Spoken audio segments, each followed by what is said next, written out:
Helena tinha perdido o brilho da vida depois que o marido partiu. A casa virou silêncio, o jardim virou mato, e o tempo virou espera. Mas num dia chuvoso, um homem desconhecido apareceu consertando sua cerca, e sem saber, consertou também o coração dela. Fica comigo até o final dessa história, ela vai tocar sua alma. E me conta nos comentários, qual canto do Brasil mais te representa? Aproveita e se inscreva no canal, deixa o like e ativa o sininho para receber mais histórias emocionantes como essa. Helena tinha 68 anos quando a vida lhe pareceu perder todo o sentido.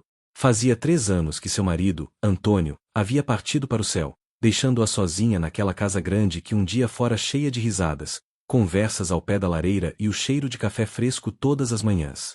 Antônio e Helena haviam construído uma vida juntos ao longo de 45 anos de casamento. Ele era ferroviário aposentado, ela professora primária.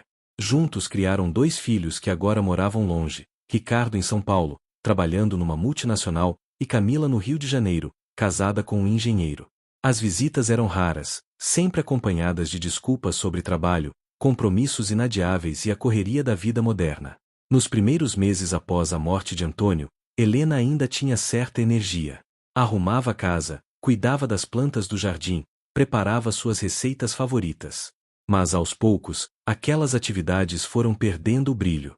Para que arrumar a casa se não havia mais ninguém para apreciá-la? Para que cozinhar se ela mal tinha apetite? Para que cuidar das flores se Antônio não estava mais ali para elogiá-las todas as tardes? O jardim que um dia fora seu orgulho agora estava tomado pelo mato. As roseiras que Antônio plantara com tanto carinho definhavam por falta de poda. A grama alta escondia os caminhos de pedra que eles mesmos haviam colocado, uma por uma, num fim de semana ensolarado de 1987. Helena passava os dias sentada na poltrona da sala, olhando para a televisão sem realmente assistir aos programas. Às vezes pegava um livro, mas as palavras dançavam na página sem fazer sentido. O telefone tocava raramente, uma vizinha de vez em quando, os filhos uma vez por semana, sempre conversas breves, protocolares. A solidão era como uma névoa densa que envolvia tudo. Ela acordava sem razão para levantar da cama, tomava um café ralo porque não valia a pena fazer comida de verdade, e passava as horas esperando que o dia acabasse para voltar a dormir. Mesmo o sono, porém, não trazia descanso. Sonhava com Antônio, acordava achando que ele estava ali, e a realidade caía sobre ela como um balde de água fria. As amigas tentavam animá-la. Dona Margarida da casa ao lado insistia para que ela fosse ao grupo da terceira idade na igreja. Seu Osvaldo, o vizinho da esquina, sempre a cumprimentava e perguntava se precisava de alguma coisa. Mas Helena agradecia educadamente e continuava fechada em seu casulo de tristeza. Foi numa manhã chuvosa de outono que tudo começou a mudar. Helena estava na cozinha, preparando seu café habitual, quando ouviu um barulho estranho vindo do quintal. Era um som de metal batendo contra a madeira, ritmado e insistente. Intrigada, ela foi até a janela e viu um homem desconhecido no seu jardim. Ele devia ter uns 70 anos, cabelos brancos cortados curtos, uma camisa xadrez desbotada e calças de trabalho. Estava consertando a cerca dos fundos que havia caído com o último temporal. O coração de Helena disparou. Quem era aquele homem? O que fazia ali? Por um momento pensou em chamar a polícia, mas algo na postura dele, a concentração no trabalho, os movimentos cuidadosos, não parecia ameaçador. Ela abriu a porta dos fundos e gritou da varanda: "O senhor, o que está fazendo no meu quintal?" O homem parou o que estava fazendo, tirou um chapéu imaginário em cumprimento e respondeu com voz calma: "Bom dia, senhora. Desculpe invadir assim sem avisar. Sou seu novo vizinho, moro na casa azul ali atrás. Meu nome é Miguel. A cerca caiu durante a chuva de ontem e estava deixando os cachorros entrarem no seu jardim. Pensei em dar uma arrumada para evitar transtornos." Helena ficou sem palavras por um momento. Fazia tanto tempo que alguém não fazia algo assim, espontaneamente, sem pedir nada em troca. "Ah, obrigada", foi tudo que conseguiu dizer. "A senhora não se importa então?" perguntou Miguel, já pegando o martelo novamente. "Não, pode continuar. Eu agradeço." Helena voltou para dentro, mas ficou observando pela janela. Miguel trabalhava com eficiência, mas sem pressa. De vez em quando assobiava uma melodia antiga. Havia algo de reconfortante naqueles movimentos, naquela presença. Quando terminou o concerto, Miguel juntou suas ferramentas e se preparou para ir embora. Helena, num impulso que ela mesma não entendeu completamente, abriu a porta novamente. O senhor gostaria de um café? Ofereceu, surpreendendo a si mesma. Miguel sorriu, um sorriso gentil que alcançava os olhos. Seria um prazer, senhora Helena. A senhora sabe meu nome? Espantou-se ela. Dona Margarida me contou. Disse que a senhora é uma pessoa maravilhosa, só está atravessando um momento difícil. Foi assim que começou uma amizade que mudaria tudo. Miguel sentou-se à mesa da cozinha de Helena, e eles conversaram por quase 2 horas. Ele contou que era viúvo também, havia perdido a esposa 4 anos antes. Tinha 3 filhos, todos vivendo suas vidas em outras cidades. Fora professor de história por 35 anos. Quando Maria faleceu, contou Miguel, achei que minha vida tinha acabado também. Fiquei quase 1 ano sem sair de casa, sem querer ver ninguém. Até que um dia olhei no espelho e vi um velho amargurado que minha esposa jamais reconheceria. E o que o senhor fez? Perguntou Helena, genuinamente curiosa. Decidi que honraria a memória dela vivendo, não apenas existindo. Maria era cheia de vida, adorava jardinagem, música, pessoas. Comecei devagar. Primeiro arrumei o jardim. Depois me inscrevi num coral. Fiz um curso de marcenaria. E aos poucos descobri que ainda havia cor no mundo. As palavras de Miguel tocaram algo profundo em Helena. Naquela noite, pela primeira vez em muito tempo, ela teve dificuldade para dormir não por tristeza, mas por estar pensando. Pensando em Antônio, em como ele era antes de ficar doente. Alegre, brincalhão, sempre arranjando algo para consertar ou construir. Ele não gostaria de vê-la assim, definida. No dia seguinte, Helena acordou com uma sensação estranha, algo parecido com esperança. Olhou pela janela e viu que o dia estava ensolarado. Pegou uma tesoura de poda que estava guardada havia 3 anos e foi para o jardim. Começou pelas roseiras. As mãos tremiam um pouco, enferrujadas pela falta de prática, mas aos poucos o movimento voltou, familiar como andar de bicicleta. Cortou os galhos secos, tirou as folhas murchas, limpou ao redor das raízes. Estava tão concentrada que não percebeu quando Miguel apareceu do outro lado da cerca. As rosas de seu Antônio vão agradecer, disse ele, fazendo Helena dar um pequeno pulo de susto. Nossa, o senhor me assustou. Desculpe. Vim trazer isso aqui. Miguel mostrou um saco com adubo orgânico. Sobrou da minha horta. Achei que pudesse usar. Helena aceitou o presente com um sorriso tímido. O senhor é muito gentil. Gentileza gera gentileza, respondeu Miguel. Depois, se quiser, posso te ajudar a colocar ordem nesse jardim. 4 mãos trabalham melhor que 2. E foi exatamente o que aconteceu. Nos dias seguintes, Miguel aparecia sempre pela manhã, e juntos eles transformavam o jardim. Conversavam sobre tudo, sobre seus falecidos cônjuges, sobre os filhos, sobre as mudanças do mundo, sobre receitas antigas, sobre músicas que costumavam dançar. Uma tarde, enquanto descansavam na varanda tomando limonada, Miguel perguntou: Helena, você já pensou em fazer algo novo? Algo que nunca fez antes. Novo? A minha idade. Helena riu, mas era um riso sem amargura. Exatamente por causa da sua idade. Exclamou Miguel. Temos a sabedoria dos anos, e se Deus quiser, ainda temos tempo pela frente. Por que não usar esse tempo para viver experiências novas? Como o quê? Bom, tem um grupo que eu participo às quintas-feiras. A gente se reúne no centro comunitário para aprender coisas diferentes. Mês passado aprendemos a fazer origami. Esse mês vamos ter aulas de tango. Tango? Helena arregalou os olhos. Eu nunca dancei tango na vida. E por que não começar agora? Helena ficou em silêncio, pensativa. A ideia a assustava, mas também despertava algo que ela não sentia há muito tempo. Curiosidade. Eu vou pensar, disse finalmente. Mas Miguel conhecia aquele vou pensar. Significava não. Então ele mudou de tática. Que tal irmos juntos?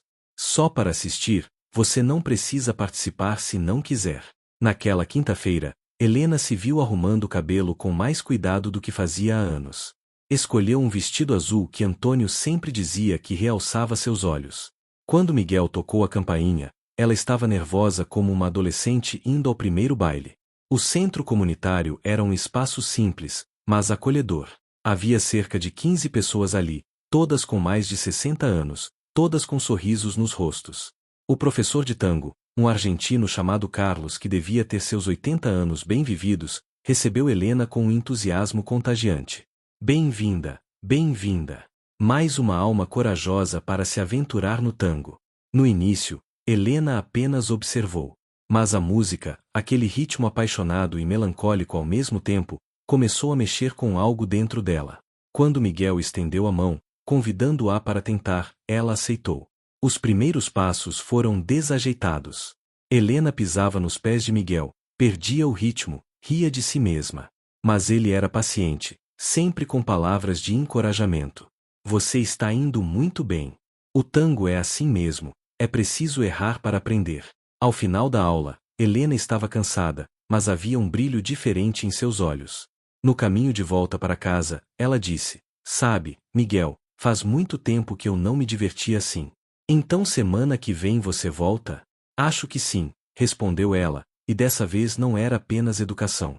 As semanas foram passando e Helena começou a redescobrir a vida. As aulas de tango se tornaram o ponto alto da semana. Ela fez novas amizades no grupo. Dona Teresa, que tinha uma história engraçada para cada ocasião. Seu Benedito, viúvo que descobriu uma paixão por poesia aos 72 anos. Dona Alice, que estava aprendendo a tocar violão.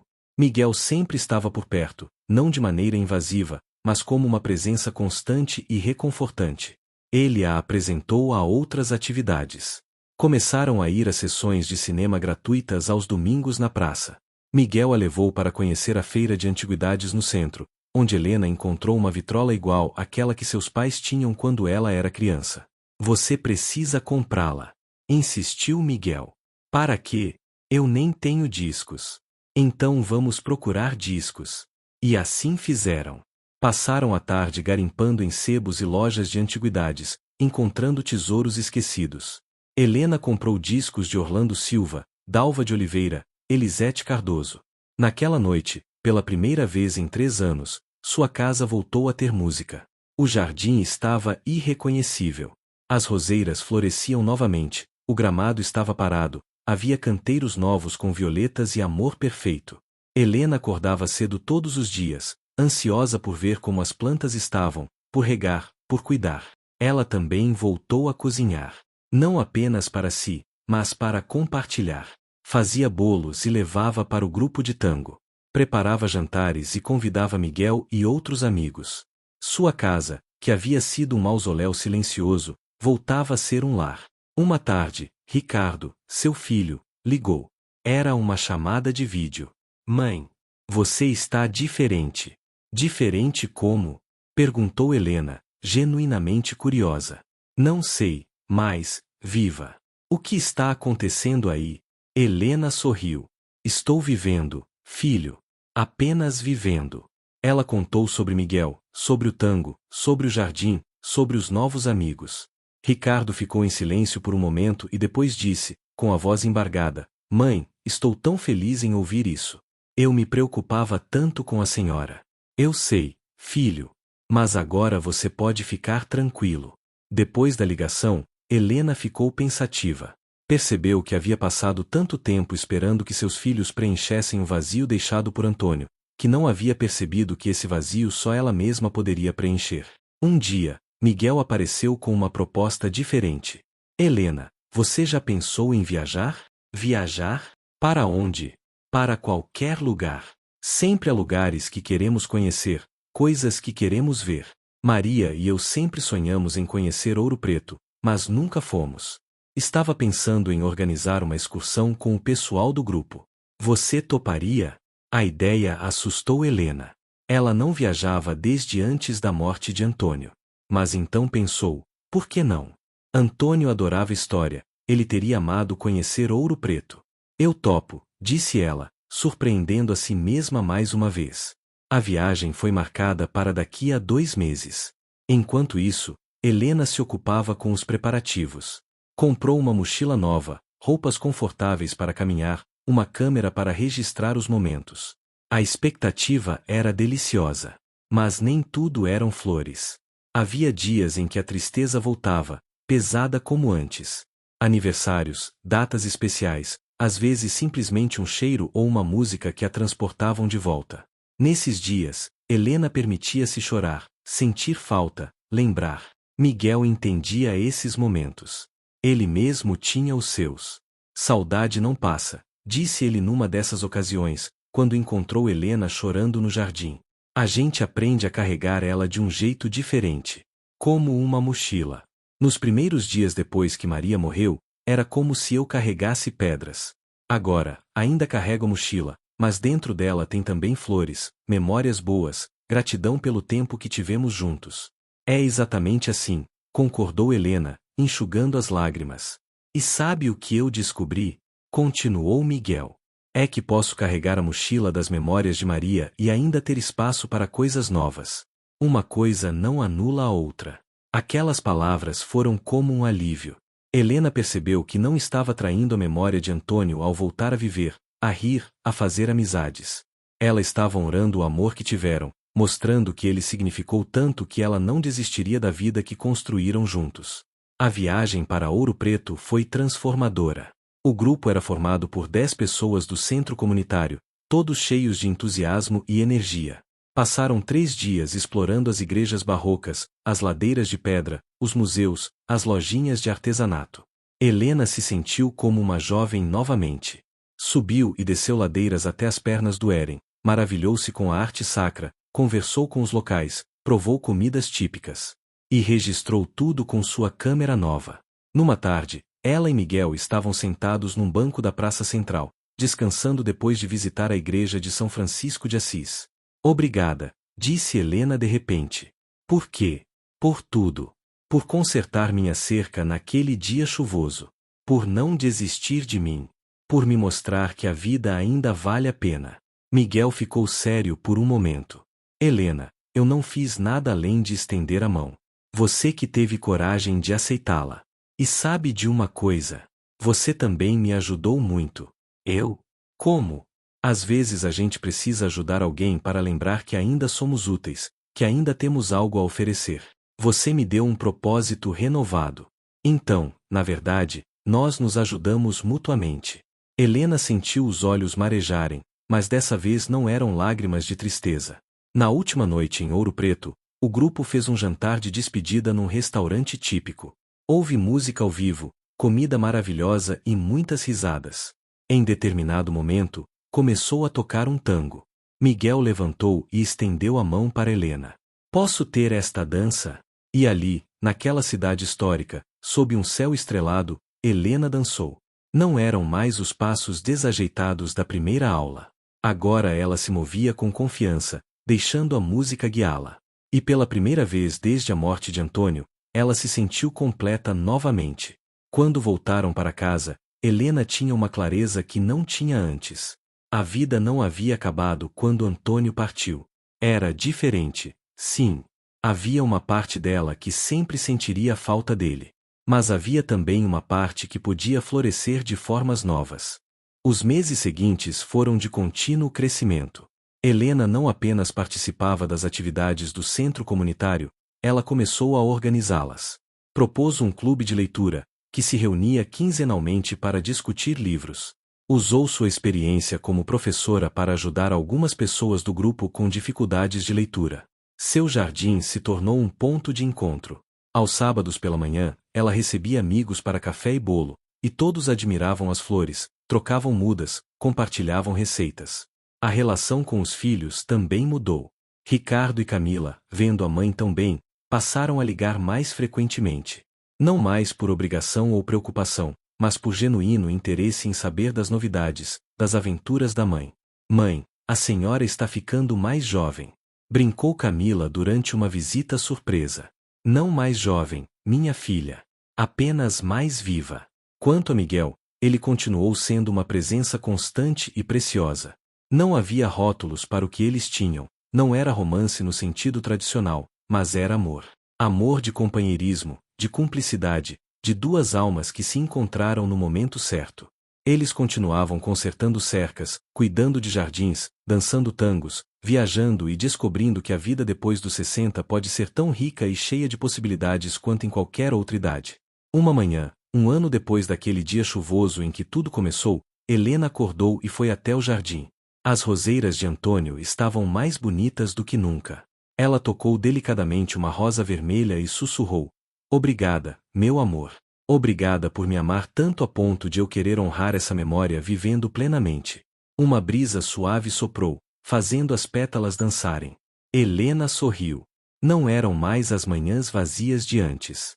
Tinha aula de tango à tarde, havia prometido levar um bolo para Dona Teresa que estava fazendo aniversário, e Miguel havia sugerido que fossem ao cinema no final de semana. A vida, percebeu Helena, não havia acabado com a morte de Antônio. Tinha se transformado. E nessa transformação, ela havia redescoberto algo essencial, que enquanto há vida, há esperança. Que a amizade pode vir das formas mais inesperadas. Que nunca é tarde para recomeçar. E que às vezes, tudo o que precisamos é que alguém, um desconhecido que conserta cercas sob a chuva, nos mostre que ainda há cor no mundo, ainda há música para dançar, ainda há jardins para florescer. Helena tinha perdido as esperanças da vida. Mas um homem desconhecido, com sua gentileza simples e presença constante, havia-lhe devolvido algo muito maior que esperança. Havia-lhe devolvido a vontade de viver. E essa, Helena sabia agora, era o maior presente que alguém poderia receber. Fim.